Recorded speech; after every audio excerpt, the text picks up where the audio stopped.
A última chave. O vento uivava entre as frestas da velha casa quando Elias encostou a testa na madeira gastas da porta. Não era o frio que o fazia tremer, mas a certeza de que algo havia entrado com ele naquela noite. Não por janelas ou trancas quebradas, mas por portas que nem sempre se vêem. Ele se lembrou do avô, um homem de mãos calejadas e voz firme, que certa vez lhe dissera: há portas que não rangem, filho. Elas se abrem no silêncio, e só fecham com a palavra certa.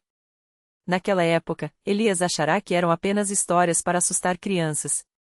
Agora, com a sombra se arrastando pelo corredor como um vapor negro, ele entendeu. Respirou fundo e abriu a Bíblia sobre a mesa de madeira. Os dedos, antes trêmulos, ganharam firmeza ao folhear as páginas amarelecidas. Ele sabia o que tinha que fazer. O primeiro versículo veio como um sopro de luz na escuridão. Submetei-vos, pois, a Deus e resisti ao diabo, e ele fugirá de vós. Tiago 4:7. As palavras saíram baixas, mas firmes, e a sombra recuou um passo, como se queimada. Elias continuou, agora com a voz mais alta. Nenhuma arma forjada contra ti prosperará. Isaías 54:17a. O ar ficou denso, como se algo invisível lutasse para permanecer. Ele não cessou. O Deus de paz esmagará em breve Satanás debaixo dos vossos pés. Romanos 16:20a. Um ruído seco ecoou pelas paredes, como ossos se partindo ao longe. A casa estremeceu quando ele declarou: o Senhor é a minha luz e a minha salvação, de quem terei medo? Salmos 27:1a. A escuridão ao fundo do corredor começou a se dissipar, como neblina ao nascer do sol. Um a um, os versículos foram saindo de seus lábios como chaves girando em fechaduras enferrujadas. Todo joelho se dobrará, e toda língua confessará que Jesus Cristo é o Senhor. Filipenses 2:10-11. Algo uivou, um som que não era humano, e então se calou. O Senhor é quem vai adiante de ti e ele será contigo, não te deixará, nem te desamparará. Deuteronômio 31:8. A pressão no peito de Elias aliviou, como se um peso tivesse sido retirado.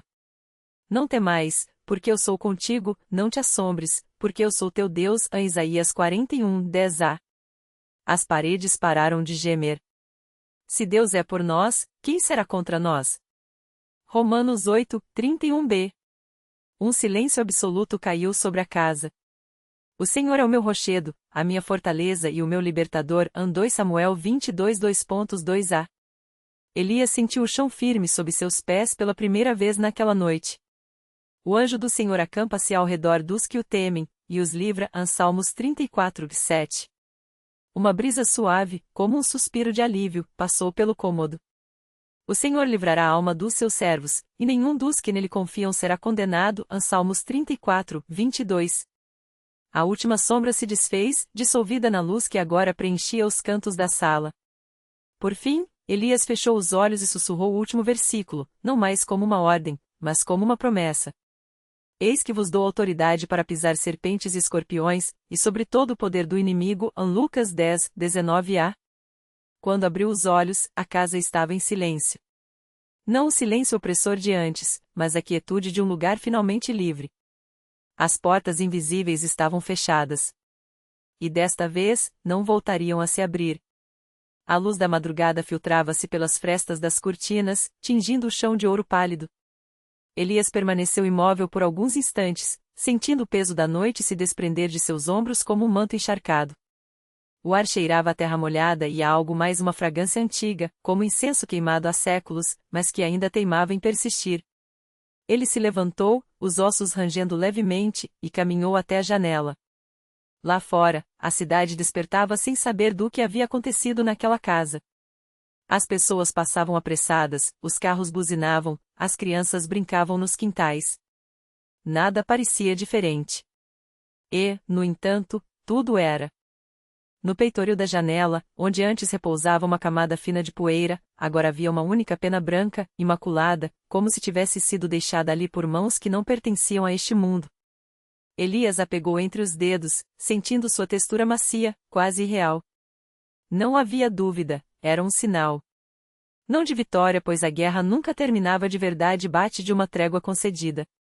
Ele guardou a pena no bolso da camisa, junto ao pequeno crucifixo de prata que herdara de seu avô, e desceu as escadas. cada degrau rangia sob seus pés, mas o som já não carregava eco de vozes estranhas. A casa respirava aliviada, como um animal ferido que finalmente encontra abrigo. Na cozinha, a chaleira sobre o fogão ainda estava morna. Elias a esquecera ali horas antes, quando as sombras começaram a se mexer. Agora, o chá frio no fundo da xícara parecia um vestígio de outro tempo. Ele esvaziou a louça na pia e encheu-a de novo, desta vez com água fresca. Enquanto esperava ferver, seus olhos pousaram sobre o livro aberto na mesa, a Bíblia, marcada na página do Salmo 91.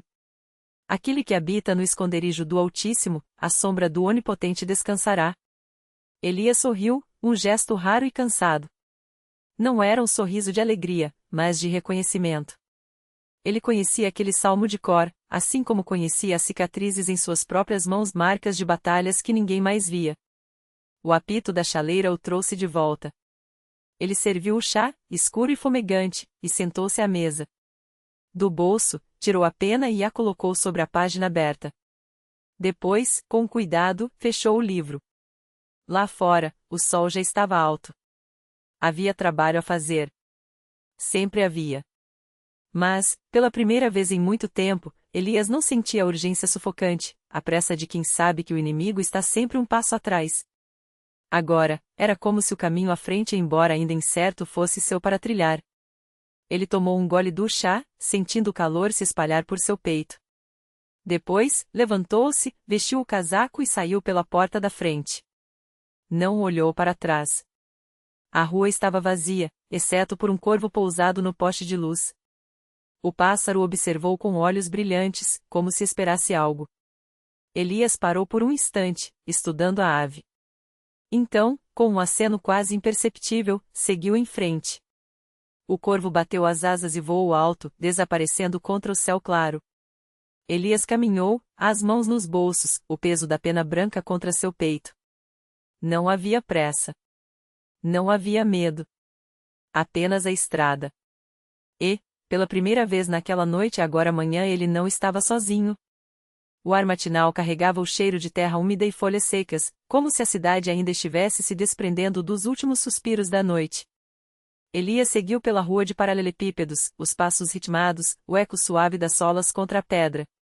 Não havia destino definido, mas o corpo parecia saber para onde ir. À medida que se afastava do centro, as casas se tornavam mais baixas, os muros mais desgastados. Um beco sem saída se abriu à sua direita, estreito demais para carros, mas largo o suficiente para um homem e seus pensamentos.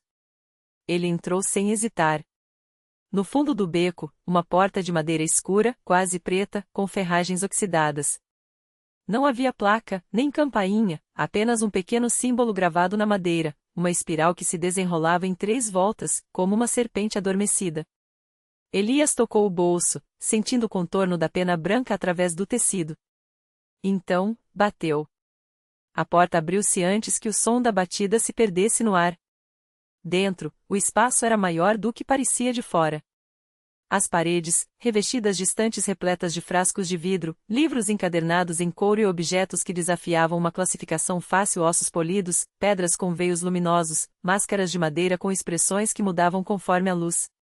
No centro, uma mesa longa, coberta por um mapa antigo, pesado por facas de diferentes tamanhos. E lá estava ela. A mulher não se virou imediatamente. Seus dedos, finos e pálidos, deslizavam sobre o mapa, como se buscassem algo que só ela conseguia ver. Vestia um vestido escuro, quase da cor da porta, e seu cabelo, preso em um coque solto, deixava à mostra a nuca, onde uma pequena marca em forma de lua crescente se destacava contra a pele. Você demorou, disse, finalmente, sem olhar para trás. A voz era baixa, mas carregava o peso de algo muito mais antigo que ela. Elias fechou a porta atrás de si. Não sabia que era esperado. Ela riu, um som seco, como folhas arrastadas pelo vento. Todos são esperados, cedo ou tarde. Só então se virou. Seus olhos, um verde tão profundo que parecia absorver a luz, fixaram-se nele, e por um instante, Elias sentiu como se algo dentro dele fosse puxado para fora, examinado, e então devolvido ao lugar. Você traz algo meu? Continuou ela, estendendo a mão. Elias não hesitou. Retirou a pena branca do bolso e a depositou em sua palma. A mulher fechou os dedos em torno dela, e por um breve momento, o ar na sala parece vibrar, como se uma corda invisível tivesse sido dedilhada. Ela não é minha, murmurou Elias. Não, concordou a mulher, aproximando-se da mesa. Pertenceu a alguém que você ainda não conhece. Com um gesto preciso, ela colocou a pena sobre o mapa, exatamente onde duas linhas vermelhas se cruzavam, formando um X imperfeito. O papel, amarelado pelo tempo, pareceu reagir ao contato, as bordas tremulando levemente. Há uma dívida, disse ela. Não sua. Mas você a herdou. Elias observou o mapa. Reconheceu montanhas, rios, mas as fronteiras não correspondiam a nenhum lugar que já tivesse visto. No canto inferior direito, uma anotação à tinta desbotada: o último dos guardiões não escolhe o fardo. O fardo escolhe. O que eu tenho que fazer? Perguntou, embora soubesse que a pergunta era desnecessária. A mulher sorriu, e dessa vez havia algo quase gentil em seu gesto. O que sempre foi feito. Seguir o caminho até o fim. Ela deslizou um dos punhais sobre a mesa, o cabo de osso branco brilhando sob a luz fraca. Pegue. Você vai precisar. Elias envolveu os dedos em torno do cabo. O metal da lâmina estava frio, mas não gelado. Era o frio de algo que esperava há muito tempo. E você? Perguntou, erguendo os olhos. Eu? A mulher já se afastava, voltando a estudar o mapa. Eu fico. Sempre fico. Ele não insistiu. Sabia que algumas respostas só chegavam quando se deixava de buscá-las. Ao sair, a porta se fechou sozinha atrás dele. O beco estava vazio, mas o corvo havia retornado, desta vez pousado no telhado de uma casa próxima. Elias ajustou o punhal no cinto, sob o casaco, e seguiu em frente. O sol agora estava mais alto, e as sombras, mais curtas. Mas à sua frente, onde a estrada se perdia na linha do horizonte, uma figura se movia alta, encapuzada, carregando algo que reluzia como prata sob a luz. Elias acelerou o passo. Não havia pressa. Não havia medo. Apenas o caminho. E, pela primeira vez em muito tempo, a certeza de que, fosse o que fosse que o esperava, ele estava pronto. A figura encapuzada não se virou quando Elias se aproximou. O vento levava consigo o cheiro de terra úmida e algo mais um traço metálico, como sangue seco ou ferro forjado. O objeto que reluzia em suas mãos não era uma arma, mas uma máscara. Não de prata, mas de um material que pareceu absorver a luz por um instante antes de refletir, como se fosse vivo. Você veio, disse a figura, e a voz era feminina, áspera como casca de árvore velha. Achei que tivesse desistido. Elias parou a 2 passos de distância. Não havia hostilidade no ar, apenas uma expectativa antiga, como se aquele encontro tivesse sido escrito em algum lugar muito antes de ambos nascerem. Eu não desisto, respondeu ele. Só espero. A mulher, se é que era uma mulher, ergueu a máscara. Os dedos, longos e pálidos, deslizaram sobre as bordas afiadas do objeto, como se testassem seu peso. Depois, com um gesto fluido, ofereceu a Elias. Pegue. Ela é sua. Ele não estendeu a mão. Sabia que algumas coisas não se tomavam e se aceitavam. O que ela faz? Mostra, disse a figura. E esconde. O vento soprou mais forte, levantando poeira entre eles. Elias sentiu o peso do punhal no cinto, a cicatriz sob a camisa ardendo como um aviso. Havia algo na máscara que o chamava, uma familiaridade dolorosa, como o eco de um nome esquecido. Você sabe quem eu sou, afirmou, não como pergunta, mas como certeza. A encapuzada inclinou a cabeça. Um fio de cabelo preto, quase azulado, escapou da capuz e se colou à bochecha dela. Você é o que resta. O que sobrou quando os outros quebraram. Elias finalmente estendeu a mão. Os dedos roçaram o metal frio, e no mesmo instante, uma imagem explodiu em sua mente, uma cidade em chamas, torres desabando como ossos podres, e no centro de tudo, uma figura de costas, vestida de preto, segurando algo que brilhava como uma estrela caída. Ele recuou, o coração batendo contra as costelas. O que foi isso? Memória, respondeu a mulher. Ou o futuro.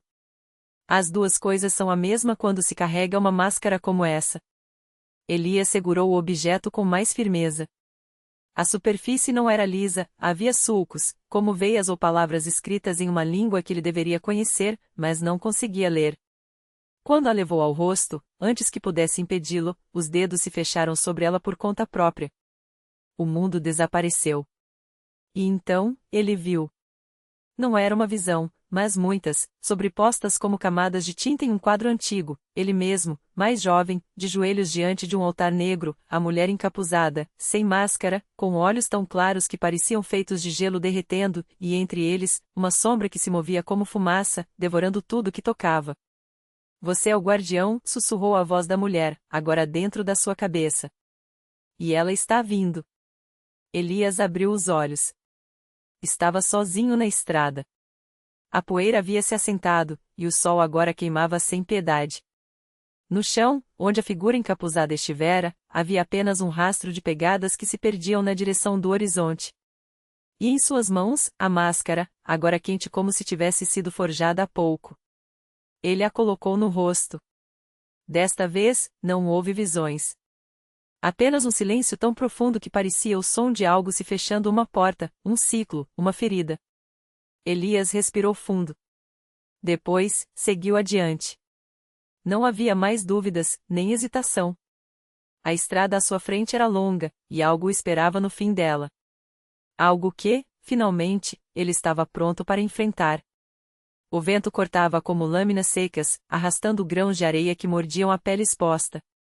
Elias caminhava com a máscara firmemente ajustada ao rosto, o couro envelhecido agora parte de sua própria carne. Não sentia fome, nem cansaço, apenas uma certeza queimando dentro do peito como um carvão ao rubro. A estrada se estendia, reta e implacável, serpeando entre rochas que pareciam dentes de uma criatura adormecida. À medida que o dia declinava, as sombras alongavam-se como dedos ávidos, tocando os limites do mundo. Foi então que lhes viu, figuras imóveis à beira do caminho, envoltas em mantos esfarrapados que esvoaçavam sem vento. Não eram pessoas. Não mais. Seus rostos, se é que já os tiveram, estavam apagados pelo tempo, substituídos por uma névoa cinzenta que se agitava onde deveriam estar os olhos. Elias não desacelerou. A primeira delas estendeu um braço esquelético quando ele passou, os dedos roçando a manga de sua túnica. Um sussurro rasgou o ar, uma palavra que não era palavra, mas o eco distorcido de um nome esquecido. Ele sentiu o peso da máscara pulsar contra seu rosto, como se algo dentro dela acordasse. Passagem, murmurou uma voz que não era sua, mas que saía de sua própria garganta. As figuras recuaram, dissolvendo-se na penumbra como fumaça ao vento. A estrada ficou vazia novamente. Mais adiante, a terra começou a tremer. Não era um terremoto, mas algo mais antigo, mais deliberado. O chão rachou em veias negras, e delas brotou um vapor espesso, fedendo a metal queimado e coisa podre. Elias parou. No centro da fenda, algo se movia. Uma mão emergiu primeiro, fina e pálida, com unhas que brilhavam como facas de obsidiana. Depois, um braço, um ombro, uma cabeça coroada por cabelos que se contorciam como serpentes. A mulher, se é que era uma mulher, ergueu-se com uma graça letal, seus olhos dois poços sem fundo, refletindo estrelas que não existiam naquele céu. Você veio, disse ela, e sua voz era o som de ossos se partindo em silêncio. Elias não respondeu. A máscara ardia agora, não de calor, mas de reconhecimento. Eu sou o que resta, continuou a figura, aproximando-se. Seu corpo parecia feito de fragmentos costurados à pressa, pele, sombra e algo mais, algo que reluzia nas profundezas. O último suspiro daqueles que você falhou em salvar. Ela estendeu a mão, e Elias viu, nas linhas de sua palma, os rostos dos mortos. Seu pai, com a garganta aberta. A criança do vilarejo, afogada no poço. A mulher da taberna, envenenada por seu próprio medo. Todos olhavam para ele, não com acusação, mas com uma tristeza tão profunda que doía. Você os carrega, sussurrou a figura. E agora carrega a mim. Elias finalmente falou, e sua voz soou estranha, como se viesse de muito longe. Eu sei o que tenho que fazer. A mulher sorriu, e seu sorriso era uma faca enterrada no coração do mundo. Então venha, disse ela, recuando para a fenda. O trono está vazio. E a coroa, seus dedos roçaram a máscara, já é sua.